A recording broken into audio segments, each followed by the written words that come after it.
started with the service back in 2019 as an apprentice, where I came straight from school.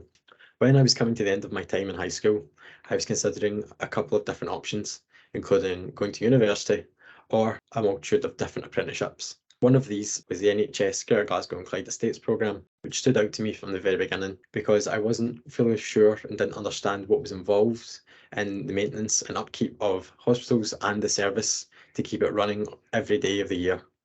When I started back in 2019, I attended full-time at college for my first year, where I completed a national certificate, also known as an NCE, and a Scottish vocational qualification known as an SVQ, and I completed this at level 2.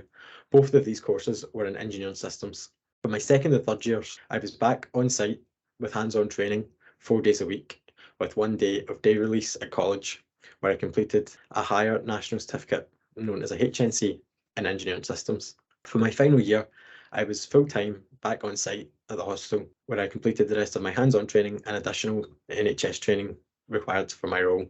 Throughout my time in the NHS, I've learned to repair and maintain a multitude of critical systems which are required for all sections of the hospital and healthcare service, including medical gas, ventilation and heating services, power distribution, power backup systems, just to name a few.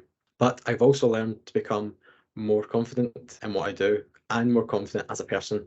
However, I wouldn't have been able to get this far without support and guidance from my co-workers, my managers, and my supervisor, who always encouraged me to learn everything I can and as much as I can, and always pushed me to do and encouraged me to want to do more courses and training to develop my skills.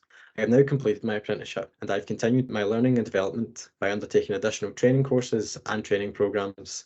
I'm hoping to attend university next year, as I'm very keen to process through the Estates Department, with my goal to become part of the Estates management team at some point.